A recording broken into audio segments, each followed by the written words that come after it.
भारतवर्ष में फिर से तीसरी बार एक बार नरेंद्र मोदी जी को प्रधानमंत्री का शपथ ग्रहण समारोह सबको देखने को मिले। चला रहे हो संविधान भारतीय जनता पार्टी के नेता सब सुन रहे हैं भक्तों की बात, होना कुछ नहीं है, हिला भी नहीं सकता, हिला भी नहीं सकता संविधान को। क्या लग रहा है इस बार 24 का चुनावी माहौल कैसा देख रहे हैं? देखिए, ये चुनाव तो हो नहीं रहा है। अपोजिशन वाले अभी पार्टी करने में व्यस्त है। उन्होंने होटल बुकिंग किया है तो 2029 में खाना वाना खाएंगे और 2034 तक कैंडिडेट अपने डिसाइड कर लेंगे। तो ये चुनाव तो गया, तो फिर 2034 में बात करेंगे। अभी कोई चुनाव नहीं चल रहा है। प्रधानमंत्री मोदी जी को देखना है। ये अंधभक्त है, ये अंधभक्त है। इन्हें महंगाई नहीं दिखाई दे रही है। अभी देश की जो दुर्दशा हो रही है वो इनको अभी दिखाई नहीं दे रही। सबसे पहले एक हिंदू मुसलमान जो एक भाई भाई में नफरत का बीज बहुत अच्छे से बो रखा है सरकार ने। सटीक खबरों का सीधा असर। आप देख रहे हैं एनसीआर समाचार, खबर भी असर भी। नमस्कार, मैं आपके साथ रितेशा मंगवाना और आप देख रहे हैं एनसीआर समाचार। इस वक्त हम चांदनी चौक में मौजूद हैं।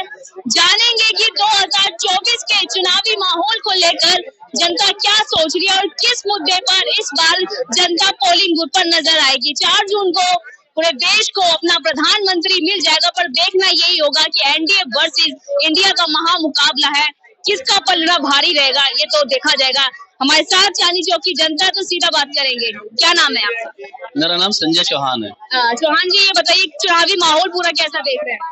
चुनावी माहौल बन चुका है। भारत के लोकतंत्र का पर्व मनाया जा रहा है और भारत में 4 जून को रिजल्ट आएगा लोकसभा का, और उम्मीद करते हैं कि भारतवर्ष में फिर से तीसरी बार एक बार नरेंद्र मोदी जी को प्रधानमंत्री का शपथ ग्रहण समारोह सबको देखने को मिले। और जो कार्य योजनाएं उन्होंने भारतवर्ष की जनता को डिलीवर की हैं, उसी आधार पर ये चुनाव चल रहा है। कोई नया मुद्दा लेकर भारत में प्रधानमंत्री जी या उनकी पार्टी आई नहीं है।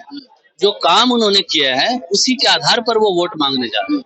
कौन से काम पर वोट मांगे? उनके काम किए थे कि सारे उन्होंने हाईवेज बनवाए हैं, किसान सम्मान निधि उन्होंने दी है, उज्ज्वला गैस उन्होंने दी है, सड़कें बनवाई हैं, राम मंदिर का उन्होंने एक प्राण प्रतिष्ठा समारोह में गए हैं। सनातनी होने के नाते वो उसमें समारोह में शामिल हुए। धारा 370 उन्होंने हटाई। बहुत सारी स्वनिधि योजना चल रही है। और जो हमारे नवयुवक है उनके लिए मुद्रा लोन योजना चल रही है। तो बहुत सारी योजनाएं हैं प्रधानमंत्री जी के पास। कुछ युवा है, बहुत से युवा हैं जो खफा दिख रहे हैं, कह रहे जितना रोजगार मिलना चाहिए था। 10 साल हो गए हैं और 2 करोड़ हर साल का वादा किया था, पर अभी तक 2 करोड़ रोजगार भी नहीं मिल पाए युवाओं को। अभी रियल सेक्टर में 31 मिलियन रोजगार उन्होंने डिलीवर किए हैं माननीय मोदी जी ने। तो ये बहुत बड़ी उपलब्धि है। बेरोजगार विपक्ष हुआ है, करा दिए जो युवाओं तक नहीं पहुंच रहे हैं। युवा रोजगार में ही कार्य कर रहे हैं। ये सिर्फ विपक्ष बेरोजगार हुआ है जो अपने आप को बेरोजगार कह के युवाओं के कंधे पर बंदूक रख रहा है। विपक्ष, हमारा आज का देश का युवा बेरोजगार नहीं है, ये विपक्ष बेरोजगार है। इसलिए उनको लगता है कि विपक्ष बेरोजगार हो गया, इनके पास राजनीति। मोदी से उठ गई है जनता, इसलिए बदलाव चाहती है। हाँ, तो आपको सुन लेती 2014 में, 2019 में। जनता ने ही आपको नकारा है। अगर आपके अंदर कुछ उपलब्धि होती, आपने देशवासियों के लिए कोई कार्य किए होते तो जनता आपको चुनती। जनता ने आपको नकारा, 2014 में नकारा, कांग्रेस पार्टी को भी नकारा, गठबंधन को भी नकारा, कांग्रेस पार्टी के 2019 में भी नकारा। तो ऐसी क्या कमियां रही कि 1947 से लेकर 2013 तक आपने राज किया देश के ऊपर और जनता ने आपको नकार दिया? कुछ ना कुछ तो कमियां रही। वही जनता कहती है कि हमने जिस कमियों के रहते हुए, मद्देनजर रखते हुए कांग्रेस को नहीं चुना था, 2 बार हमने भाजपा को वोट दिए, पर उस तरीके का विकास हमारा नहीं हो पाया है। महंगाई कम नहीं हो पाई है, महंगाई पे वोट दिया था, रोजगार नहीं मिल पाए। क्या कहना चाहेंगे? जनता ने जब 2014 में मोदी जी को चुना, मोदी जी ने जनता को काम करके दिए, रोजगार दिए, महंगाई कम की, सारे काम किए। मोदी जी को दोबारा लेके आई जनता 2019 में और ठोक के गारंटी के साथ लेके आई, और तीसरी बार फिर गारंटी के साथ मोदी जी को 2024 में लेके आ रही है। क्योंकि मोदी जी के कार्यों से देश की 140 करोड़ जनता प्रभावित है। मोदी जी कैसे कर पाएंगे, किस मुद्दे के साथ पर? मैंने जो आपको अभी कार्य गिनाए, मैंने जो अभी आपको कार्य गिनाए, उसी कार्यों के आधार पर मोदी जी को 400 पार सीटें मिलेंगी, एनडीए को मिलेंगी 400 सीटें। तो जो काम हम करते हैं जनता के लिए, जनता उनको अपने दिलों में रखती है, हित में रखती है। और मोदी जी वो व्यक्ति है जो दलों की राजनीति नहीं करते, वो दिलों की राजनीति करते हैं। जब भारतवर्ष की जनता और भारतवर्ष की जनता की राजनीति सिसकियां ले रही थी, तड़प रही थी, तब मोदी जी ने आके उसको वेंटिलेटर के रूप में संभाला। लगातार विपक्ष कहता है कि लोकतंत्र खतरे में है मोदी जी के राज में। खतरे में इनकी राजनीति है, जो लोकतंत्र के कंधे पे बंदूक रख के दिखा रहे हैं। आपने देखा होगा भाजपा के 2 नेताओं ने कह भी दिया कि 400 पार कराइए, संविधान बदल देंगे हम लोग। भाजपा के किन नेताओं की बात कर रहे हो? मैंने उनका स्टेटमेंट नहीं सुना है, लेकिन अगर कोई ऐसा बोल रहा है, सुनिए मेरे को सुनना चाहिए, आप सुना दीजिए। जो लोग चुनकर आएंगे वो हमारे जनप्रतिनिधि हैं। 2 नेताओं के कहने से संविधान में आप पूरा समझिएगा, बात को समझिएगा। जो लोकसभा के अंदर हम जनप्रतिनिधि चुनकर भेजेंगे, उनको हम अपने कार्य करने के लिए चुनकर भेजेंगे, जो हमारे क्षेत्र की संसदीय क्षेत्र की समस्याएं हैं। संविधान बदलने के लिए उनको नहीं भेजेंगे, संविधान में सुधार करने के लिए भेजेंगे। जो सड़े गले कानून है उनको बदलने के लिए भेजेंगे। संविधान बदला जाएगा। भाजपा के कौन से नेता बोल रहे हैं? और भाजपा के जो नेता संसद में नहीं बैठे या संसद में नहीं अंदर जा रहे हैं, उनके कहने से संविधान तो नहीं बदला जाएगा। संविधान बदला जाएगा पूर्ण बहुमत की सरकार से।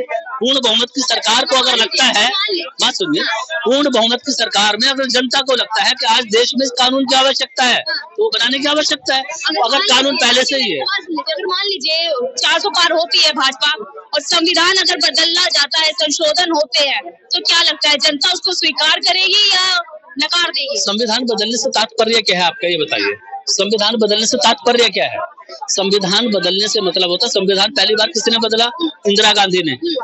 अब संविधान में संशोधन किए जाते हैं, बदले नहीं जाते हैं। जैसे भ्रष्टाचार का कानून हमारे देश में है, लेकिन भ्रष्टाचार का कानून ये है कि लोग तिहाड़ जेल में जाते हैं, जमानत लेके बाहर आते हैं, फिर चुनाव लड़ते हैं, फिर जीतते हैं, फिर लोकसभा में जाते हैं। मेरा सवाल आपने समझा नहीं, आप घुमा जलेबी की तरह घुमा रहे हैं। मेरा सवाल सिर्फ सीधा है कि अगर 400 पार होती है, तो क्या संविधान अगर बदलने की बात करेंगे या बदला जाएगा, तो आप लोग स्वीकार करेंगे या नहीं करेंगे? ये देश की 140 करोड़ जनता का सवाल है कि संविधान में संशोधन की अगर आवश्यकता है तो उसमें संशोधन होना चाहिए। तो आप लोग स्वीकार करेंगे या नहीं? किसी एजेंडे में लिखा है क्या संविधान बदला जाएगा? किसमें लिखा बताइए? कोई मैनिफेस्टो है? मैनिफेस्टो दिया भारतीय जनता पार्टी ने। भारतीय जनता पार्टी ने मैनिफेस्टो में लिखा है हम संविधान बदलेंगे। नहीं लिखा तो मनगढ़ंत बातें क्यों चला रहे हो चैनल पे? मनगढ़ंत बातें क्यों चला रहे हो चैनल पे? जो संविधान, जो चीजें मैनिफेस्टो में होती हैं, वही चीजें ली जाती हैं। मैनिफेस्टो में नहीं है, पर भारतीय जनता पार्टी, भारतीय जनता पार्टी के नेता कहते हैं कि 400 पार इसलिए ही बोल रहे हैं हम लोग, ताकि हम संविधान में बदलाव कर सके। भारतीय जनता पार्टी के नेता तो ये भी कहते थे राम मंदिर बनाओ, क्यों नहीं कांग्रेस वालों ने, गठबंधन ने बनाने दिया? क्यों सुप्रीम कोर्ट में पहुंच गए थे PL लगा के? क्यों केस लगा? तो मैंने सीधा जवाब दिया आपको। नहीं घुमाया, आप समझ नहीं पा रही है। मैंने क्या बोला? संविधान बदलने की बात कहीं नहीं हो रही है, सिर्फ आपके चैनल पे हो रही है। ये फेक न्यूज आप चला रहे हो। संविधान भारतीय जनता पार्टी के नेता सब सुन रहे हैं भक्तों की बात, होना कुछ नहीं है, हिला भी नहीं सकता संविधान को। वो भारतीय जनता पार्टी के नेता, 2 नेता बाकी हम वक्त बताएंगे। यही सवाल था ना, आपने इतना घुमा के बोल दिया कि नहीं बदला जाएगा। हमने संशोधन की बात किया, संशोधन की आवश्यकता होगी, संशोधन किए जाएंगे। 1, 2, 5, 100 जितने संशोधन करने पड़ेंगे वो किए जाएंगे। भ्रष्टाचारियों को फांसी की सजा का कानून हम मांग करते हैं, संशोधन बदलो, संविधान में बदलाव करो। क्या लग रहा है इस बार 24 का चुनावी माहौल कैसा देख रहे हैं? देखिए, ये चुनाव तो हो नहीं रहा है। अपोजिशन वाले अभी पार्टी करने में व्यस्त है। उन्होंने होटल बुकिंग किया है, तो 2029 में खाना वाना खाएंगे और 2034 तक कैंडिडेट अपने डिसाइड कर लेंगे। तो ये चुनाव तो गया, तो फिर 2034 में बात करेंगे। अभी कोई चुनाव नहीं चल रहा है। देखिए, अब पब्लिक कंफ्यूज इस बात में, ये लोग कहते हैं EVM हैक है, ठीक है। मान लीजिए मैंने गलती से वोट दे दिया आपको, ठीक है, और गलती से वोट आपके पास चला गया। हाँ, गलती से मैंने अपोजिशन वाले को वोट दे दिया और गलती से EVM से बच के वोट उसके पास चला गया। अब इसकी क्या गारंटी है कि वो अगले दिन भाजपा में नहीं शामिल होगा? भैया, अगर मैं किसको वोट देता हूँ अगले दिन पाला बदल देता, तो मैं ऐसे लोगों को वोट ही क्यों दूं? तो उससे अच्छा भाजपा कोई क्यों नहीं देते? जब ये लोग पंजाब में एक दूसरे को गाली देंगे, दिल्ली में साथ लड़ लेंगे, केरला में एक दूसरे को गाली देंगे, केरला में बहुत मारूंगा, मेरे बीच में मत बोलना, समझे? चुप रहो, किसने कहा तुझे बोलने के लिए? पंजाब में ये लोग एक दूसरे को गाली दे रहे हैं और केरला में एक दूसरे को गाली दे रहे हैं, बंगाल में साथ लड़ेंगे।